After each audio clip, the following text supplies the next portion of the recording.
Some fears don't hide in the dark. They live in the bloodstream, passed down through silence and survival.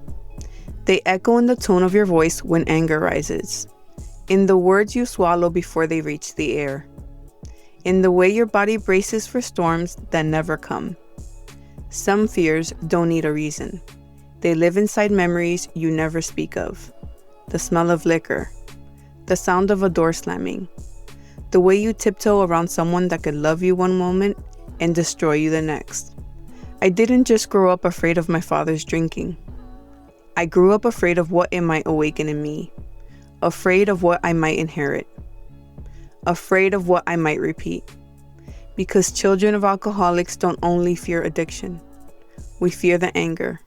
We fear the control. We fear the emptiness that hides beneath both.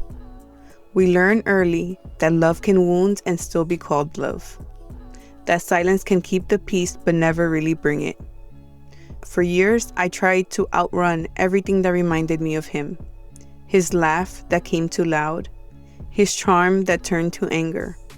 His way of twisting truth until it served him.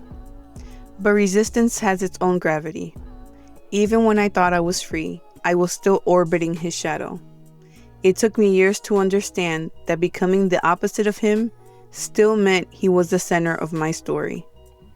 And this is the story of what it looked like to finally step out of that shadow. To face the fear that maybe he wasn't only in my past, but still living quietly in the parts of me I was still learning how to love. This is Born Tired, where survival meets healing, a podcast for those of us who grew up in survival mode but are ready to heal and speak our truth. I'm Irene, a cycle breaker learning what peace feels like after years of survival. Every episode is an invitation to rest inside your truth, to feel seen, and to remember you are never alone. This is what it sounds like when silence finally breaks. Before we begin, I want to share a gentle reminder. This episode includes stories and reflections about domestic violence, childhood trauma, and abuse. Please listen in a way that feels safe for you. If at any point you need to pause or step away, honor that. Your well-being matters more than finishing the episode. If you or someone you know is in danger or needs support, you can reach out to the National Domestic Violence Hotline at 1-800-799-7233 or visit thehotline.org for free. Confidential help is available 24 hours a day. And if you're listening from outside the U.S., you can find international hotlines and local resources at findahelpline.com. You are not alone. Take care of yourself while you listen. This episode is about fear, how it shaped my choices, how it followed me into adulthood, and what it took to separate who I am from who I was afraid to become. Growing up with an alcoholic parent changes how you see everything, especially yourself. I wasn't just afraid of alcohol. I was afraid of becoming him. In high school, a lot of my friends were experimenting, drinking, smoking, trying new things. And me, I refused. People thought it was weird that I graduated without experimenting. They teased me and say I was too serious. But I knew exactly what I was protecting myself from. I wasn't trying to fit in. I was trying to stay free. I was determined to be the opposite of my father. But the truth is, I've always seen parts of him in me. We were both scapegoats in our families, both truth tellers. The difference was how we told it. He said his truths when he was drunk, loud, messy, cruel. And I think that's why he hated that I could see through him, even when I was quiet. I remember in 5th grade, he got into a car accident. Someone had ran a red light. It wasn't his fault, but the car accident triggered something in him. He was different. He started going to Alcoholics Anonymous with my uncle, and I was so proud. I even went to some of the family events, sat in those rooms and thought, maybe this is what healing looks like. For a year, he didn't drink, and for a year, I believed he could change. But after he won the settlement from the accident, that was the end of AA, and the end of that version of him. Like I mentioned in the previous episode, the abuse had escalated to the point Child Protective Services got involved. He stopped the physical abuse after they showed up at our house, but the verbal and emotional abuse never stopped. He'd break furniture, tables, chairs, and make me drag them outside, then tell me to bring them back. We'd do that for hours until he was done playing whatever twisted game that was. Once he kicked me out, but when I started packing my clothes and he saw I wasn't scared, just ready to go, he changed his mind. He told me if I walked out that door, he'd kill me. He never kicked me out again after that. Some people only hold power when they can convince you you're trapped. My friends and I used to joke about it. We called him Martin, like Martin Lawrence from the show, always yelling, "Get out." But it wasn't really funny. It was just easier to laugh than admit how unsafe home felt. He had kicked out most of my cousins and friends at some point too. It was almost a rite of passage. No one lasted too long around him. If I brought friends home when he was sober, they'd be confused. They'd look around and say, "He seems nice." Because sober, he could charm anyone. But eventually, they'd see him drunk. And in that moment, they'd get it. They'd get a glimpse of what I was living through every day. The truth always finds its way to the surface, even when you try to hide it. The last time I went to Dominican Republic with my family was after CPS got involved. We were staying at my grandmother's house. There was a lot of people at the house. Everyone was talking and laughing. Then from a distance, I heard him screaming. "Where is she?" Everything went quiet. I knew he was coming for me.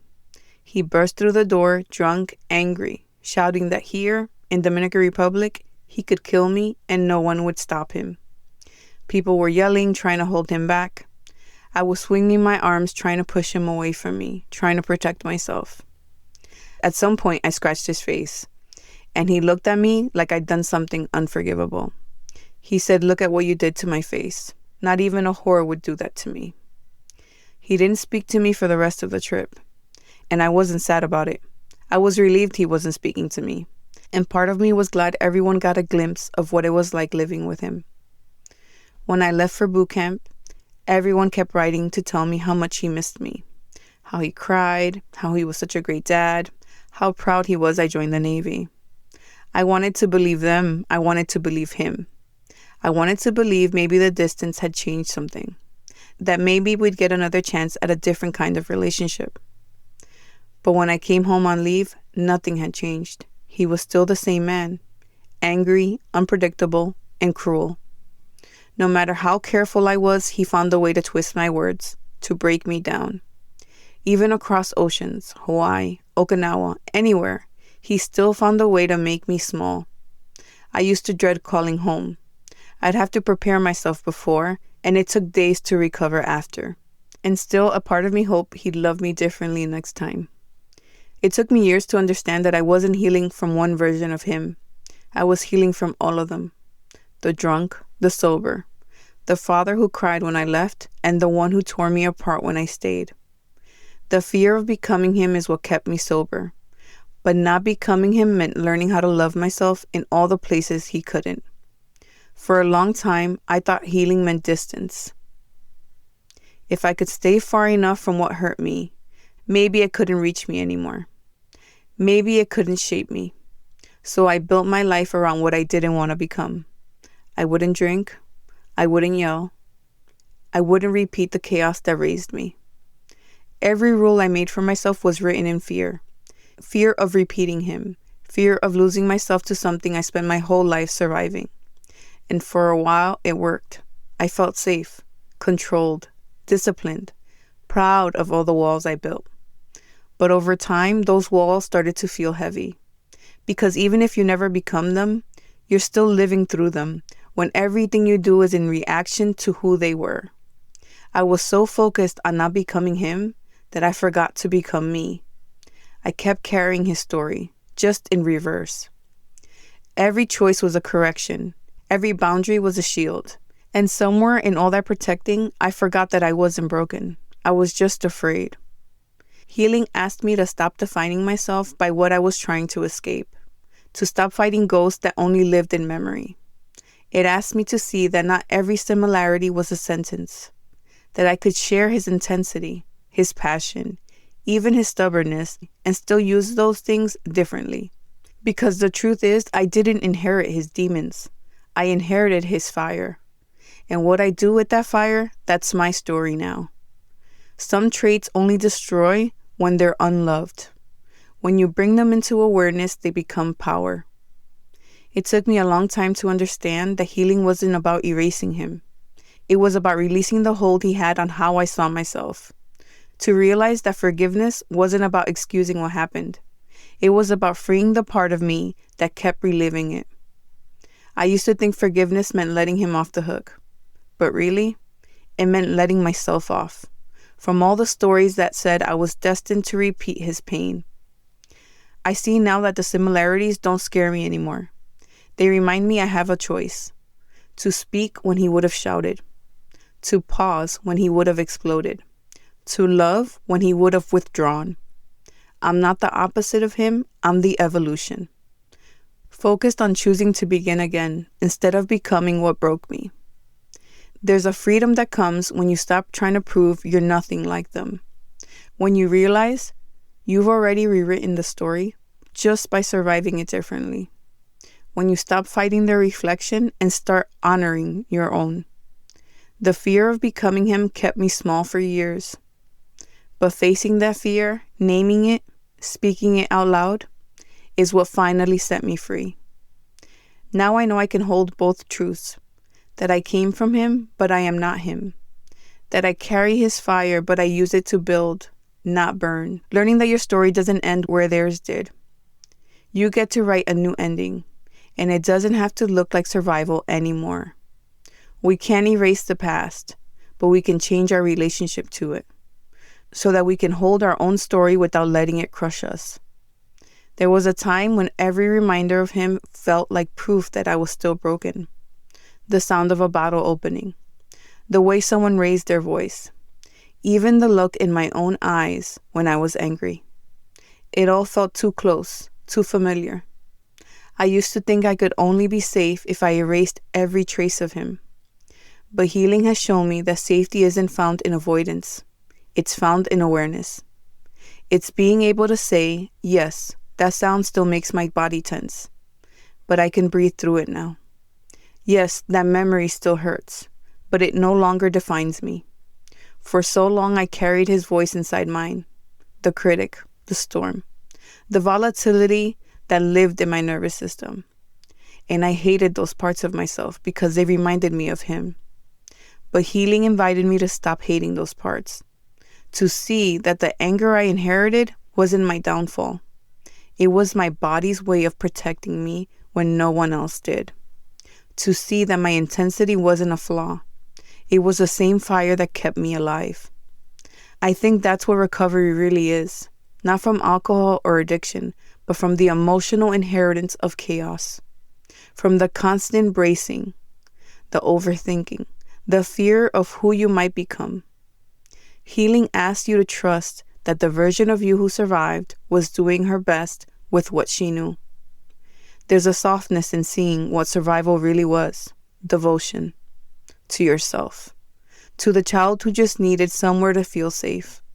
And when that truth sinks in, when you stop needing to prove you're not them and start honoring the person you became in spite of them, something shifts. You stop fighting your reflection. You stop shrinking every time you feel a familiar emotion. You stop fearing your own fire. Because the thing about fire is, it's neutral. It only destroys when it's uncontained. But when you learn how to hold it, it becomes light. It becomes warmth. That's what I've learned about my father's shadow. It never really fades. It shifts, becoming a reminder of how far I've come and who I'm still becoming. I used to think I was healing from him, but I was really healing the parts of me that believed I couldn't exist without his permission. There's peace that comes with that kind of clarity. The kind that lives in your body when you finally stop waiting for someone else to apologize. These days, I don't measure my healing by how far I've gotten from my past. I measure it by how gently I could look back. By how I can hear his name and not flinch. By how I can talk about him without losing my voice. That's the kind of healing that doesn't erase you, it restores you. I don't fear becoming him anymore, because I already became something he never had the courage to be. Soft, self-aware, accountable, I know how to name my pain without passing it on. And that's how the cycle ends. It's showing up for yourself when no one taught you how. It's forgiving yourself for the years you spent surviving. It's realizing you've already broken the pattern just by choosing peace when chaos is an option. You are the interruption in your bloodline, the one who turned survival into softness and pain into presence. And that doesn't mean that fear never comes back. Sometimes it still does. In the middle of a hard day, or when I raise my voice and I hear a tone that sounds too familiar. But now I know what to do with it. I breathe. I remind myself that awareness is what separates me from the past, that I am not him, that my story didn't end where his did, because healing isn't about running from who raised you. It's about becoming the kind of person they never learned how to be. So if you've carried that fear, that maybe the worst parts of them live somewhere inside you, I hope you remember this. You're not doomed to repeat what hurt you. You're proof that it can end with you. You're proof that love, when it's conscious, can rewrite a whole lineage. And that's the real legacy. Not the pain that got passed down, but the peace you're building in its place. If today's story brought something up for you, a memory, a truth, a part of yourself you're still learning to hold, take a moment to breathe. Because some episodes don't just land in the mind.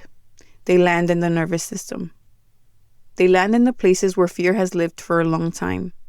In the places where you've had to stay alert, even when nothing is happening. And if you're someone who knows what it feels like to carry the fear of becoming them, of repeating what you survived, I want to say this gently and clearly. The fact that you're afraid of it is already evidence of your difference. The fear means you have awareness. It means you have a conscience. It means you're paying attention in a way they never did. You don't have to prove you're not them by being perfect. You don't have to be calm all the time. You don't have to erase anger to be safe. You're allowed to be a person who has triggers and memories and hard days and still be healing.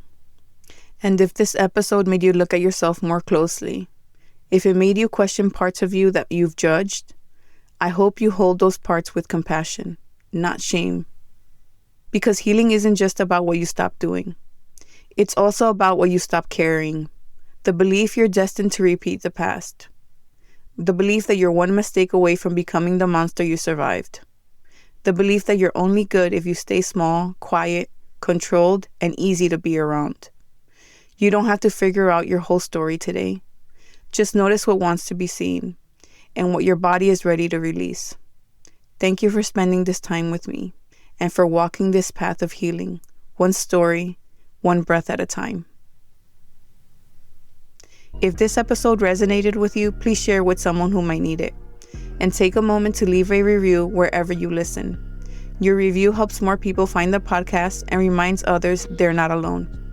Don't forget to subscribe or follow the show so you never miss an episode. You can also join me on Substack, where I share weekly reflections and gentle reminders to help you feel less alone on your healing journey. You'll find the link in the show notes.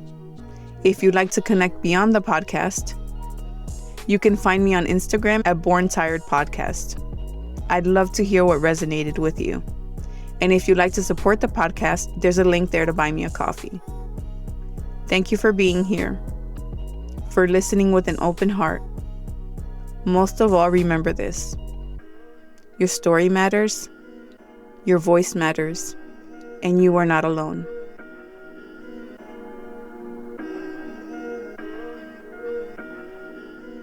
This episode was written and narrated by Irene Torres. Audio production by Carlos Torres.